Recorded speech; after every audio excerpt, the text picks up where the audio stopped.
بسم اللہ الرحمن الرحیم۔ تمام حمد اس اللہ کے لیے ہے جس کی مداح تک بولنے والوں کی رسائی نہیں، جس کی نعمتوں کو گننے والے گن نہیں سکتے، نہ کوشش کرنے والے اس کا حق ادا کر سکتے ہیں، نہ بلند پرواز ہمتیں اسے پا سکتی ہیں، نہ عقل و فہم کی گہرائیاں اس کی تہ تک پہنچ سکتی ہیں۔ اس کے کمال ذات کی کوئی حد معین نہیں، نہ اس کے لیے توصیفی الفاظ ہیں، نہ اس کی ابتدا کے لیے کوئی وقت ہے جسے شمار میں لایا جا سکے، نہ اس کی کوئی مدت ہے جو کہیں پھر ختم ہو جائے۔ اس نے مخلوقات کو اپنی قدرت سے پیدا کیا، اپنی رحمت سے ہواؤں کو چلایا، تھر تھر آتی ہوئی زمین پر پہاڑوں کی میخیں گاڑیں۔ دن کی ابتدا اس کی معرفت ہے، کمال معرفت اس کی تصدیق ہے، کمال تصدیق توحید ہے، کمال توحید تنزیہ و اخلاص ہے، اور کمال تنزیہ و اخلاص یہ ہے کہ اس سے صفتوں کی نفی کی جائے، کیونکہ ہر صفت شاہد ہے کہ وہ اپنے موصوف کی غیر ہے، اور ہر موصوف شاہد ہے کہ وہ صفت کے علاوہ کوئی چیز ہے۔ لہٰذا جس نے ذات الہی کے علاوہ صفات مانے، اس نے ذات کا ایک دوسرا ساتھی مان لیا، اور جس نے اس کی ذات کا کوئی اور ساتھی مانا، اس نے دوئی پیدا کی۔ جس نے دوئی پیدا کی، اس نے اس کے لیے جز بنا ڈالا، اور جو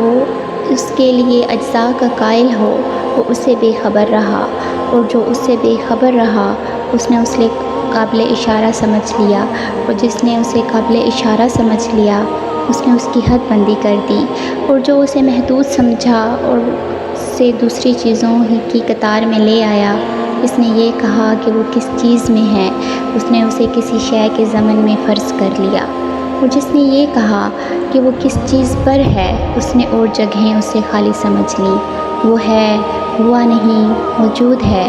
مگر عدم سے وجود میں نہیں آیا۔ وہ ہر شے کے ساتھ ہے، نہ جسمانی اتصال کی طرح وہ ہر چیز سے علیحدہ ہے، نہ جسمانی دوری کے طور پر وہ غافل ہے، لیکن حرکات و آلات کا محتاج نہیں۔ وہ اس وقت بھی دیکھنے والا تھا جب کہ مخلوقات میں کوئی چیز دکھائی دینے والی نہ تھی۔ وہ یگانہ ہے اس لیے کہ اس کا کوئی ساتھی ہی نہیں ہے کہ جس سے وہ مانوس ہو اور اسے کھو کر پریشان ہو جائے۔ اس نے پہلے پہل خلق کو ایجاد کیا، بغیر کسی فکر کی جولانی کے اور بغیر کسی تجربہ کے جس سے فائدہ اٹھانے کی اسے ضرورت پڑی ہو، اور بغیر کسی حرکت کے جس نے اسے پیدا کیا ہو، اور بغیر کسی ولولہ اور جوش کے جس سے وہ بیتاب ہوا ہو۔ ہر چیز کو اس کے وقت کے حوالے کیا، بے جوڑ چیزوں میں توازن و ہم آہنگی پیدا کی، ہر چیز کو جداگانہ طبیعت و مزاج کا حامل بنایا، اور ان طبیعتوں کے لیے مناسب صورتیں ضروری قرار دیں۔ وہ ان چیزوں کو ان کے وجود میں آنے سے پہلے جانتا تھا، ان کی حد و نہایت پر احاطہ کیے ہوئے تھا، اور ان کے نفوس و اعضاء کو پہچانتا تھا۔ پھر یہ کہ اس نے کشادہ فضا، وسیع و اطراف و اکناف اور خلا کی وسعتیں خلق کیں، اور ان میں ایسا پانی بہایا جس کے درائے مواج کی لہریں طوفانی اور بحر خار کی موجیں تہ بتہ تھیں، اسے تیز ہوا اور تند آندھی کے پشت پر لادا، پھر اسے پانی کے پلٹانے کا حکم دیا، اور اسے اس کے پابند رکھنے پر قابو دیا، اور اسے پانی کی سرحد سے ملا دیا۔ اس کے نیچے ہوا دور تک پھیلی ہوئی تھی، اور اوپر پانی ٹھاٹھے مار رہا تھا۔ پھر اللہ سبحانہ نے اس پانی کے اندر ایک ہوا خلق کی جس کا چلنا پانچ یعنی بے ثمر تھا، اور اسے اس کے مرکز پر قرار رکھا، اس کے جھونکے تیز کر دیے، اس کے چلنے کی جگہ دور و دراز تک پھیلا دی۔ پھر اس ہوا کو مامور کیا کہ وہ پانی کے ذخیرے کو تھپیڑے دے اور بحر بے کراں کی موجوں کو اچھالے۔ پھر اس ہوا نے پانی کو یوں مت دیا جس طرح تہی کے مشکیزے کو متھا جاتا ہے، اور اسے دھکیلتی ہوئی تیزی سے چلی جس طرح خالی فضا میں چلتی ہے، اور پانی کے ابتدائی حصے کو آخری حصے پر اور ٹھہرے ہوئے کو چلتے ہوئے پانی پر پلٹانے لگی، یہاں تک کہ اس کے متلاطم پانی کی سطح بلند ہو گئی، اور وہ تہ بتہ پانی جھاگ دینے لگا۔ اللہ نے وہ جھاگ کھلی ہوا اور کشادہ فضا کی طرف اٹھائی، اور اسے ساتوں آسمان پیدا کیے۔ نیچے والے آسمان کو رکی ہوئی موج کی طرح بنایا، اور اوپر والے آسمان کو محفوظ چھت اور بلند عمارت کی صورت میں اس طرح قائم کیا کہ نہ ستونے کے سہارے کی حاجت تھی، نہ بندھنوں سے جوڑنے کی ضرورت۔ پھر ان کو ستاروں کی سج دھج اور روشن تاروں کی چمک دمک سے آراستہ کیا اور ان میں زوپاش چراغ اور جگمگاتا چاند رواں کیا جو گھومنے والے فلک، چلتی پھرتی چھت اور جنبش کھانے والی لوح میں ہے۔ پھر خداوند عالم نے بلند آسمانوں کے درمیان شگاف پیدا کیے اور ان کی وسطوں کو طرح طرح کے فرشتوں سے بھر دیا۔ کچھ ان میں سربسجود ہیں جو رکوع نہیں کرتے، کچھ رکوع میں ہیں جو سیدھے نہیں ہوتے، کچھ صفے باندھے ہوئے ہیں جو اپنی جگہ نہیں چھوڑتے، اور کچھ پاکیزگی بیان کر رہے ہیں جو اکتاتے نہیں۔ نہ ان کی آنکھوں میں نیند آتی ہے، نہ ان کی عقلوں میں بھول چوک پیدا ہوتی ہے، نہ ان کے بدنوں میں سستی و کاہلی آتی ہے، نہ ان پر نسیان کی غفلت طاری ہوتی ہے۔ ان میں کچھ تو وحی الہی کے امین، اس کے رسولوں کی طرف پیغام رسانی کے لیے زبان حق اور اس کے قطعی فیصلوں اور فرمانوں کو لے کر آنے جانے والے ہیں۔ کچھ اس کے بندوں کے نگہبان اور جنت کے دروازوں کے پاسبان ہیں، اور کچھ وہ ہیں جن کے قدم زمین کی تہ میں جمے ہوئے ہیں اور ان کے پہلوئے اطراف عالم سے بھی آگے بڑھ گئے ہیں۔ ان کے شانے عرش کے پایوں سے میل کھاتے ہیں، عرش کے سامنے ان کی آنکھیں جھکی ہوئی ہیں اور اس کے نیچے اپنے پروں میں لپٹے ہوئے ہیں، اور ان میں اور دوسری مخلوق میں عزت کے حجاب اور قدرت کے سراپردے حائل ہیں۔ وہ شکل و صورت کے ساتھ اپنے رب کا تصور نہیں کرتے اور نہ اس پر مخلوق کی صفتیں طاری کرتے ہیں، نہ اسے محل و مقام میں گھرا ہوا سمجھتے ہیں، نہ شباب و نظائر سے اس کی طرف اشارہ کرتے ہیں۔ آدم علیہ السلام کی تخلیق کے بارے میں فرمایا، پھر اللہ نے سخت نرم اور شیریں اور شورائزار زمین سے مٹی جمع کی، اسے پانی سے اتنا بھگویا کہ وہ صاف ہو کر نتھر گئی، اور تری سے اتنا گوندھا کہ اس میں نس پیدا ہو گیا۔ اسے ایک ایسی صورت بنائی جس میں موڑ ہیں، جوڑ اعضاء ہیں اور مختلف حصے۔ اسے یہاں تک سکھایا کہ وہ خود تھم سکی، اور اتنا سخت کیا کہ وہ کھنکھنانے لگی۔ ایک وقت معین اور مدت معلوم تک اسے یوں ہی رہنے دیا، پھر اس میں روح پھونکی تو وہ ایسے انسان کی صورت میں کھڑی ہو گئی جو قوائے ذہنی کو حرکت دینے والا، فکری حرکات سے تصرف کرنے والا، اعضاء و جوارح سے خدمت لینے والا اور ہاتھ پیروں کو چلانے والا ہے، اور ایسی شناخت کا مالک ہے جسے حق و باطل میں تمیز کرتا ہے اور مختلف مزوں، بوؤں، رنگوں اور جنسوں میں فرق کرتا ہے۔ خود رنگا رنگ کی مٹی اور ملتی جلتی موافق چیزوں اور مخالف ضدوں اور متضاد غلطوں سے اس کا خمیر ہوا ہے، یعنی گرمی، سردی، تری، خشکی کا پیکر ہے۔ پھر اللہ نے فرشتوں سے چاہا کہ وہ اس کی سونپی ہوئی ودیعت ادا کریں اور اس کے پیمانے وصیت کو پورا کریں جو سجدہ آدم علیہ السلام کے حکم کو تسلیم کرنے اور اس کی بزرگی کے سامنے تواضع و فروتنی کے لیے تھا۔ اس لیے اللہ نے کہا کہ آدم علیہ السلام کو سجدہ کرو۔ ابلیس کے سوا سب نے سجدہ کیا، اسے عصبیت نے گھیر لیا، بدبختی اس پر چھا گئی۔ آگ سے پیدا ہونے کی وجہ سے اپنے کو بزرگ و برتر سمجھا اور کھنکھناتی ہوئی مٹی کی مخلوق کو ذلیل جانا۔ اللہ نے اسے مہلت دی تاکہ وہ پورے طور پر غضب کا مستحق بن جائے اور بنی آدم کی آزمائش پایۂ تکمیل تک پہنچے اور وعدہ پورا ہو جائے۔ چنانچہ اللہ نے اس سے کہا، تجھے وقت معین کے دن تک کی مہلت ہے۔ پھر اللہ نے آدم علیہ السلام کو ایسے گھر میں ٹھہرایا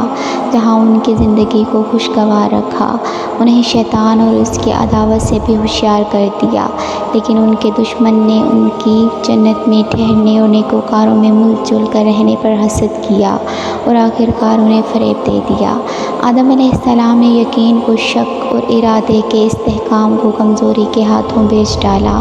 مسرت کو خوف سے بدل لیا اور فریب خورکی کی وجہ سے ندامت اٹھائی۔ پھر اللہ نے آدم علیہ السلام کی توبہ کی گنجائش رکھی، انہیں رحمت کے کلمے سکھائے، جنت میں دوبارہ پہنچانے کا ان سے وعدہ کیا اور انہیں دار ابتلاء و محل و افزائش نسل میں اتار دیا۔ اللہ سبحانہ نے ان کی اولاد سے انبیاء چنے، وحی پر ان سے عہد و پیمان لیا، تبلیغ و رسالت کا انہیں امین بنایا، جبکہ اکثر لوگوں نے اللہ کا عہد بدل دیا تھا۔